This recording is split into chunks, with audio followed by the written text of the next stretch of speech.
네, 국민의당 제35차 원내대책회의, 원내정책회의 개회를 선포합니다. 네, 대표님의 모든 말씀 있으시겠습니다. 국민은 박근혜 전 대통령의 고백과 참회를 기다렸지만 박근혜 전 대통령은 끝끝내 모든 혐의를 부인했습니다. 오늘 재판이 속결됩니다. 박근혜 전 대통령은 더 이상 역사와 국민 앞에 죄를 짓지 마십시오. 참여하고 용서를 구하는 것이 국민에 대한 최소한의 도리일 것입니다. 사법부에도 요청드립니다. 국가의 정의를 되살리고 역사의 기록으로 남는 재판이므로 엄정히 심판해 주시기 바랍니다. 어제부터 이낙연 국무총리 후보자의 인사청문회가 시작되었습니다. 문재인 정부의 첫 번째 인사인 만큼 이번 인사청문회에 대한 국민들의 관심이 어느 때보다 높습니다. 인사가 만사라고 했습니다. 우리 정치사를 되돌아보면 실패한 대통령 뒤에는 반드시 실패한 인사가 있었습니다. 국민의당은 총리 후보자의 국정 수행 능력, 도덕성, 그리고 책임 총리로서의 자세와 의지를 중심으로 마지막까지 철저히 검증해 나갈 것입니다. 오늘 우리 국민의당 중앙위원회가 개최됩니다. 당 진로를 두고 많은 이야기들이 들려옵니다. 당 대표 권한 대행으로서 무거운 책임감을 느끼고 있습니다. 그러나 분명한 사실이 있습니다. 다당제를 향한 국민의당 창당 정신과 목적은 항구적 가치를 지닌다는 점입니다. 시장경제에서 독과점이 소비자의 선택의 자유를 제한하고 상품과 서비스의 질을 떨어뜨리듯 정치 영역도 마찬가지입니다. 2개의 정당보다 5개, 6개의 정당이 경쟁하는 것이 정치 소비자인 국민의 선택의 폭을 넓히고 정치 서비스의 질을 향상시킬 것은 불을 보듯 뻔한 일입니다. 지역과 계층, 세대와 이념 간의 다양한 갈등과 이해관계를 어떻게 2개의 정당이 온전히 담아낼 수 있겠습니까? 다당제는 정치 불신과 무관심을 해소할 수 있는 유력한 제도적 보완제이기도 합니다. 그리고 다당제 하에서의 국정 운영의 원리는 분권과 협치, 대화와 타협이 될 것입니다. 우리 국민의당이 헌정사상 최초로 다당제의 물꼬를 텄습니다. 한국 정치 발전의 역사에 지대한 기여를 한 것입니다. 이 점에서 우리 모두는 크게 자부심을 가져도 된다고 생각합니다. 비록 작년 총선에서 사실상 다당제가 만들어졌지만 이제 20대 국회에서 기필코 선거제도를 개편하여 제도적으로 다당제를 완성시켜내야 합니다. 그것은 역사가 국민이 우리 국민의당에 부여한 책무일 뿐만 아니라 국민의당의 희망이요 미래라 생각합니다. 앞으로 국민의당은 분명한 대안과 차별화된 정책으로 시대교체와 정치교체를 주도해 나갈 것입니다. 국민의당은 국민의 당다운 길을 갈 것입니다. 이상입니다.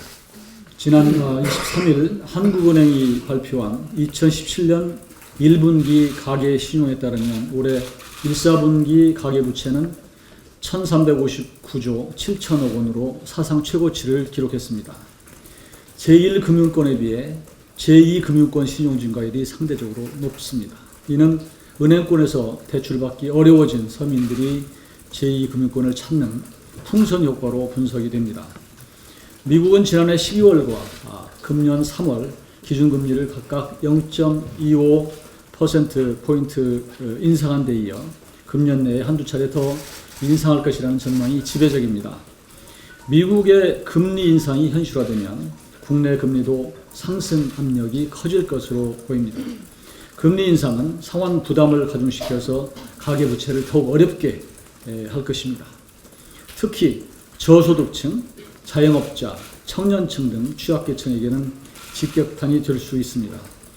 대책이 시급합니다. 2014년 당시에 최경환 부총리가 DTI LTV를 완화한 이후에 가계부채가 급증했습니다. 요즘은 또 부동산 가격이 계속 상승되고 있는 그런 상황입니다. 급증의 원인을 제거하는 차원에서 DTI, LTV 정상화를 신중히 검토해야 합니다. 정부와 여야 각 당이 엄중한 현실 인식과 함께 대책 마련에 머리를 맞댈 것을 제안합니다. 청와대가 어제 일자리 상황판을 설치했습니다. 대통령께서 일자리 창출에 그만큼 관심이 높다고 하는 의지를 표현한 것으로 보여서 긍정적으로 평가를 합니다.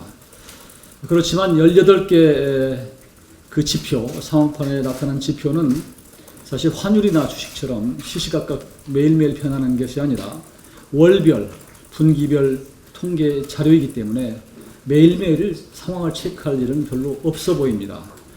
더구나 대통령께서 경제 전문가가 아니기 때문에 그것을 본다고 해도 미묘한 경제 동향이나 이런 것, 또 추이나 이런 것들을 파악하고 분석하기는 어려울 것으로 보입니다. 이 시점에서 중요한 것은 어떻게 일자리를 만들 것인가, 대책을 세우는 것이지 얼마나 일자리가 만들어졌는지 결과를 점검하는 것은 아니라고 생각합니다. 정부가 효과적인 일자리 대책을 내놓기도 전에 결과 동향만을 체크하는 것처럼 보여서 자칫 연목구호나 또한 관련 공무원 또 대기업에 대한 압박으로 비춰질 수 있겠구나 하는 그런 우려도 든다는 점을 말씀드립니다. 이상입니다.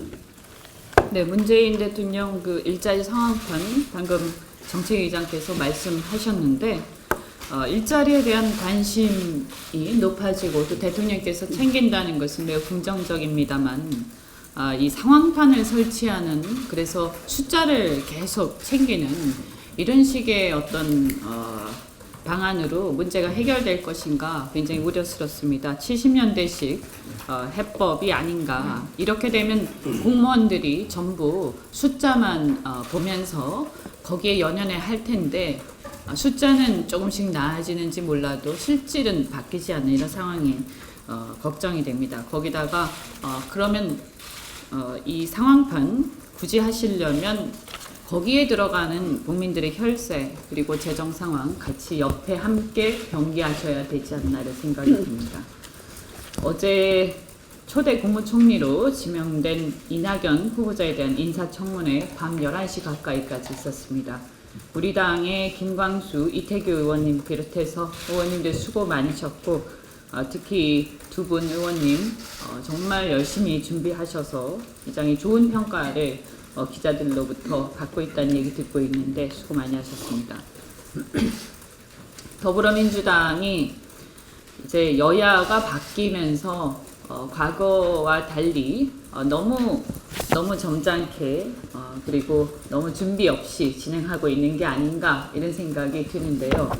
우리가 이번에 박근혜 정부 이렇게 박근혜 대통령의 탄핵을 지켜보면서 지나치게 여당이 정부를 감싸고 편드는 게 정부를 결국 망치는 길이다. 이런 것을 유념하시면서 여당에서는 앞으로 좀 더 충실하게 국회 본연의 자세에 맞게 청문회 진행해 주셨으면 좋겠습니다. 후보 시절에 문 대통령께서 병역 기피, 부동산 투기, 세금 탈루, 위장 전입, 논문 표절 이 5가지 기준을 고위공직자 원천 배제 기준으로 공약을 하셨습니다. 그런데 이 원천 배제 기준 중에 4가지 해당이 되기 때문에 종합 선물 세트가 아닌가 이런 생각까지 드는데요. 이런 5가지 원천 배제 기준이 그 사이에 없어진 것인지 아니면 어떻게 된 것인지 대통령께서는 지명하면서 이 사실을 몰랐던 것인지 해명을 하셔야 될 것 같습니다.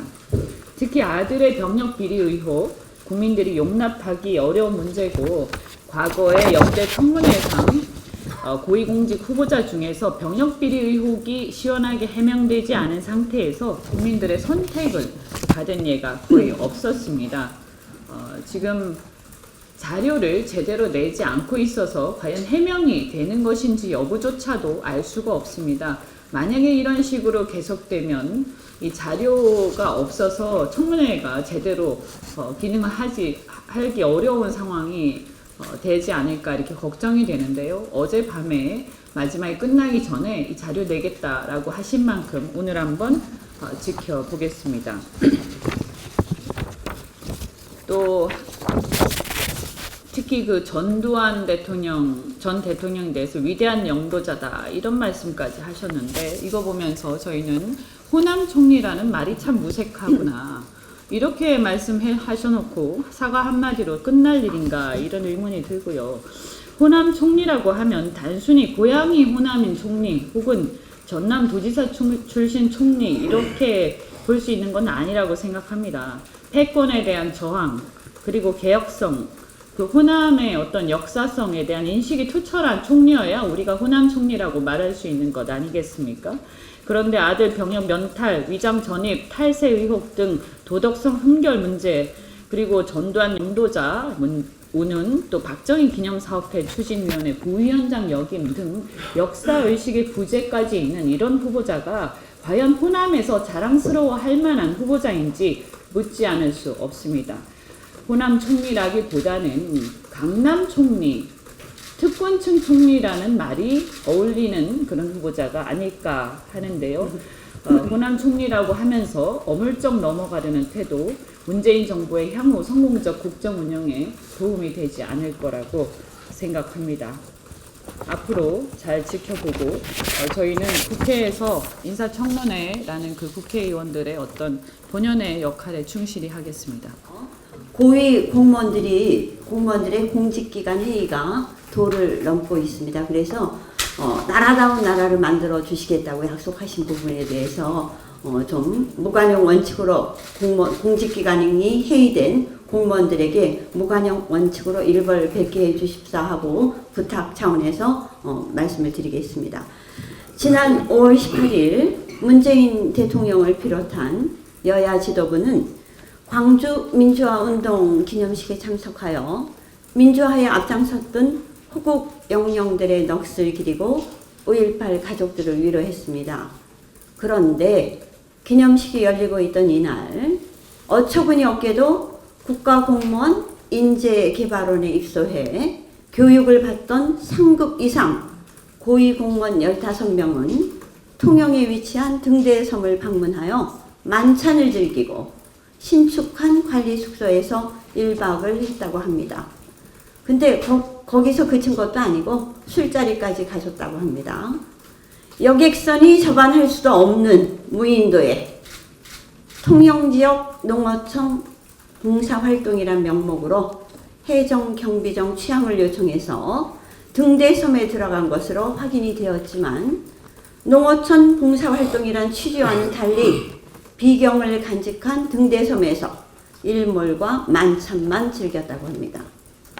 온 나라에 추모 물결이 이어지고 있을 때 고위공무원들은 교육을 빙자해 외유성 갑질 관광을 즐기고 있었던 겁니다. 누구보다도 헌신하고 성실히 복무해야 하는 공무원들이 기강회의 문제가 도를 넘어도 한참 넘었습니다.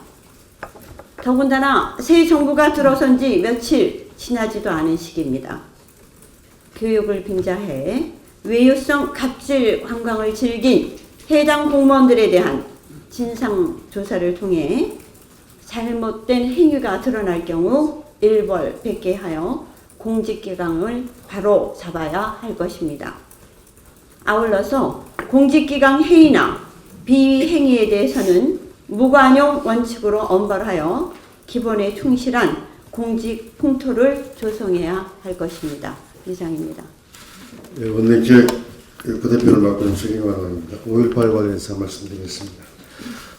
지금으로부터 29년 전입니다. 국회에서 1988년도에 광주 민주화운동 청문회가 열릴 때였습니다.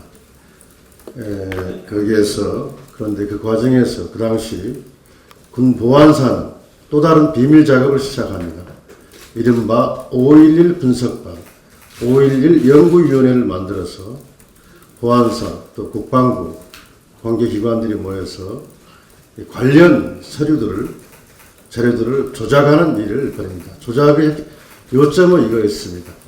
시민들이 80년 5월 광주 시민들이 먼저 총을 들고 공수부대를 향해서 쏘았다.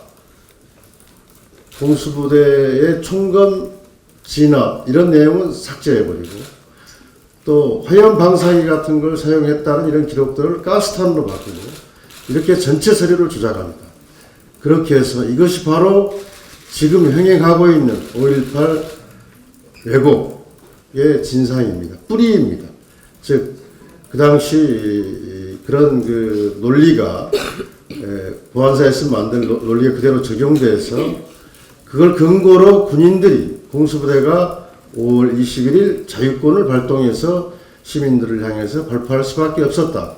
이런 논리를 만들었던 것입니다. 그렇게 해서 광주 시민들은 폭도가 되고 이렇게 되었던 것입니다. 이게 최근에 언론 보도나 이걸 통해서 확인되고 있습니다. 이번에 5.18 민주화운동 기념식에서 문재인 대통령이 국민들을 향해서 6가지 약속을 했는데 거기에는 그 관련 자료 폐기, 역사의 회복을 막겠다는 약속도 들어있습니다. 그래서 빨리 대통령과 청와대가 정부 차원의 진상조사단을 설치해서 진상규명에 적극 나서야 된다 이런 말씀을 드리고요. 이와 관련해서 지금 당장 해야 될 일이 군사기밀로 묶여있는 군 관련 자료를 공개하는 것입니다.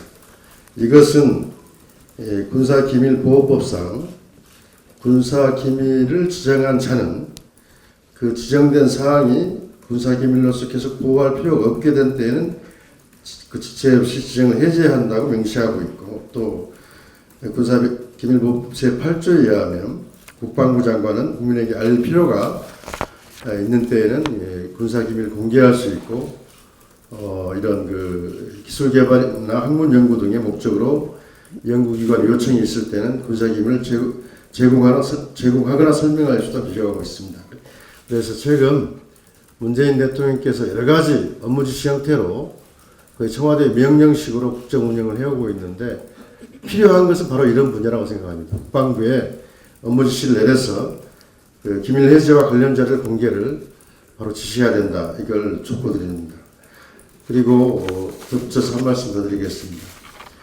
지난 5.18 기념식을 전후해서 우리 당 권한대행이시고 또 원내대표를 맡고 계신 김동철 의원께서 이번 6월 임시국회 제1호 법안으로 헬기 사격 특별법, 우리 당이 제출한 5.18 특별법을 제1호 법안을 통과시키자는 제안을 했습니다. 그래서 5.18 기념식에서 문재인 대통령께서 그런 각오와 이걸 필요하신 것만큼 이번 다음 주부터 시작되는 임시국회에서 반드시 5.18 왜곡 진상규명 또 헬기 사격 진상규명 이런 법을 통과시킬 수 있도록 여야 사당이 바로 협상에 들어가기를 바랍니다. 그래서 우리 당에서도 그런 점에서 6월 임시국회에서 문재인 정부 제1호 법안으로 통과될 수 있도록 함께 협력하기를 바랍니다. 감사합니다.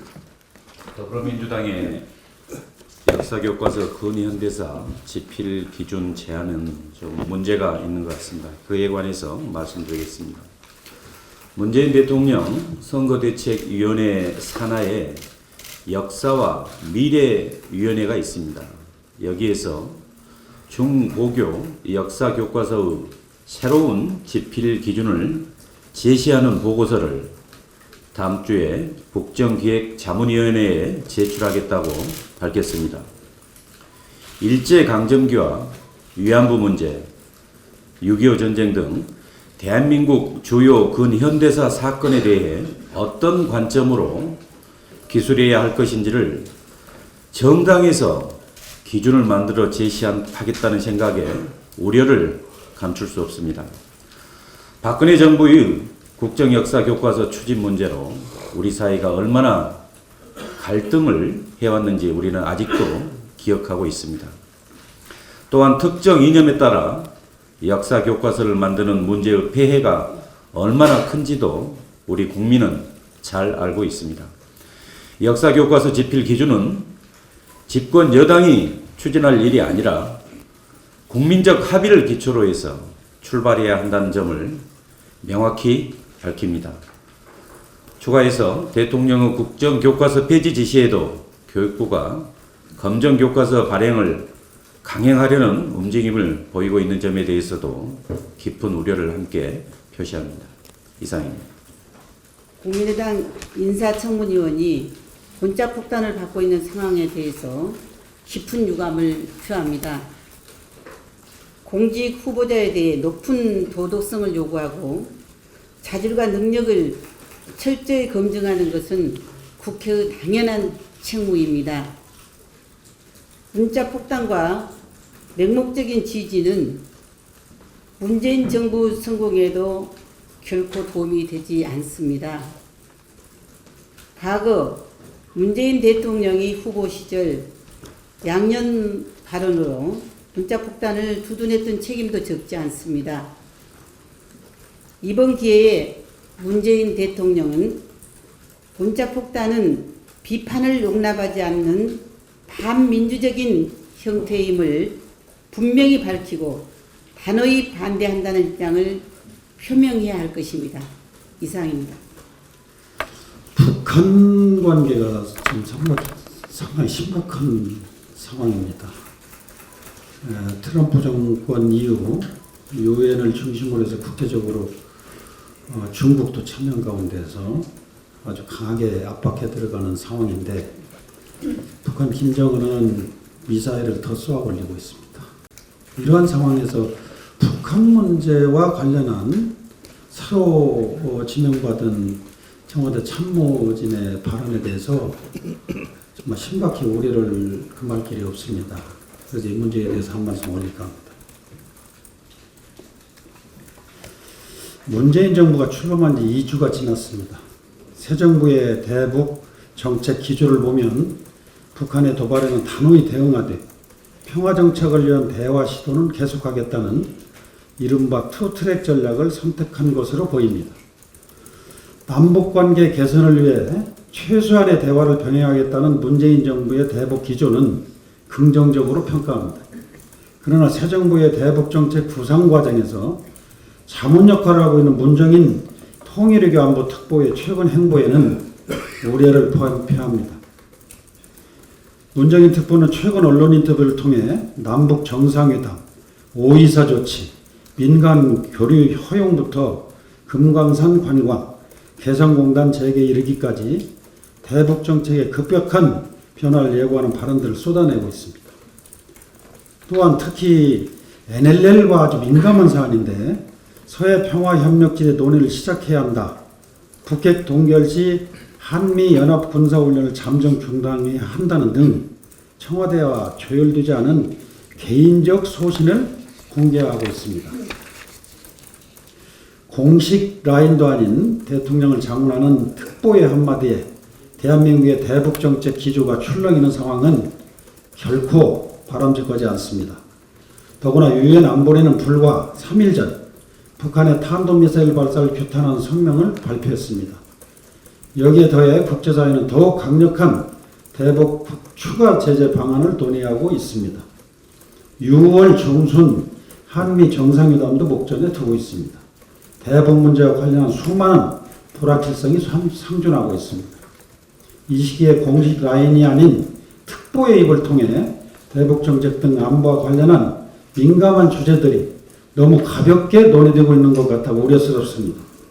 자칫 북한과 국제사회의 불필요한 오해를 불러일으킬 수 있습니다. 국가 안보는 결코 사업이 아닙니다. 실패해서 다시 일어날 수 있는 것이 아닙니다. 분명히 국가와 국민의 안위가 걸려있는 문제입니다. 문재인 대통령은 외교안보 주무부처 장관의 인선 완료 때까지 대북 정책과 관련한 비공식 라인의 발언을 자제시켜 주시기 바랍니다.